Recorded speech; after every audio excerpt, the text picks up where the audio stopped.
ମୁଁ ଆପଣମାନଙ୍କୁ ଆଜି କହିବି ମୁଁ ଯେଉଁ ଫ୍ଲୋରରେ ରହୁଛି ସେଇ ଫ୍ଲୋରରେ କ'ଣ ଜିନିଷ ଅଛି ଆଉ କେଉଁମାନଙ୍କ ପାଇଁ ୟୁଜ୍ ହୁଏ। ତ ମୁଁ ଆଶା କହୁଛି ସକାଳୁ ସକାଳୁ ଉଠି ଦେଖିପାରୁଥିବେ ମୁଁ ପୁରା ରେଡ଼ି ହେଇକି ଭାଇର ମୋର ମାନେ ସେ ଯେଉଁ ଭାଇ ଆଉ ଜଣେ ରହୁଛନ୍ତି ତାଙ୍କର ମୋର ବାହାରି ଯାଇଥିଲୁ କୁଆଡ଼େ ନା ଫଟାଫଟ ପଳେଇଥିଲୁ ଆମେ ଯେଉଁଠି କାମ କରୁଛି ଷ୍ଟାଇଲ୍ ୟୁନିୟନକୁ। ତ ଆମ କମ୍ପାନୀର ବି କାମ ବି ଚାଲିଛି ଉପରେ, ସେ ଯେଉଁ ଉପରେ ଲେଖା ହେଇଛି ଷ୍ଟାଇଲ୍ ୟୁନିୟନ ସେଇଟା ବି କାମ ଚାଲିଛି। ଆଉ କିଛି ଦିନ ପରେ ସେଗୁଡ଼ା ବି ସବୁ ଗ୍ଲାସ୍ ହେଇଯିବ।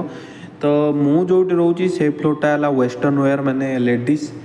ତ ଲେଡ଼ିସ୍ର ଯେତେ ୱେଷ୍ଟର୍ଣ୍ଣ ୱେର୍ ଅଛି ସବୁ ତ ମୁଁ ଲଞ୍ଚ କରିକି ଆସିକି ଆପଣମାନଙ୍କୁ ଆଉ ଥରେ କହିବି କ'ଣ ୱେଷ୍ଟର୍ଣ୍ଣ ୱେର୍।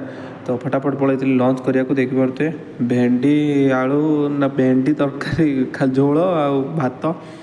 ତ ଯାହା ହଉ ସେଇଆକୁ ଖାଇଦେଇକି ତାପରେ ପଳେଇଥିଲି କୁଆଡ଼େ ନା ମୁଁ ଯେଉଁଠି କାମ କରୁଛି ୱେଷ୍ଟର୍ଣ୍ଣ ୱେର୍ ମାନେ ଯେତିକି ଫ୍ୟାସନ୍ ଜିନିଷ ତ କହିବାକୁ ଗଲେ କ'ଣ ଜଷ୍ଟ ସର୍ଟ ଟପ୍ସ ଏମିତି କି ଏକ୍ସଟ୍ରା ଯାହା ବି ଅଛି ୱେଷ୍ଟର୍ଣ୍ଣ ମାନେ ଫ୍ୟାସନ୍ ସେଗୁଡ଼ା ସବୁ ୱେଷ୍ଟର୍ଣ୍ଣ ୱେର୍ରେ ଯାଏ। ତ ସେଇଠି ମୁଁ କାମ କରୁଛି। ଯାହା ହଉ କିଛି ସମୟ ପରେ କାମ ସରିଯାଇଥିଲା ଫାଇନାଲି। ତାପରେ ଚେକ୍ ଆଉଟ୍ ବି କରିଦେଇଥିଲି।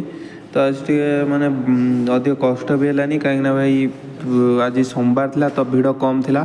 ସେଥିଲାଗି ଫଟାଫଟ ବାହାରିକି ପଳେଇଥିଲୁ କୁଆଡ଼େ ରୁମ୍ ଆଡ଼କୁ ଆଲୋକ ଭାଇ ମୁଁ। ତ ରୁମ୍ରେ ଆସିକି ପହଞ୍ଚି ଯାଇଛୁ। ପହଞ୍ଚିକି ଖାଇବା ଦେଖିଲା ବେଳକୁ ଭାଇ ଭାତ ଆଉ ଗୋଟେ କ'ଣ ହେଇଛି ମୁଁ ବି ଜାଣିନି ସେଇଟା।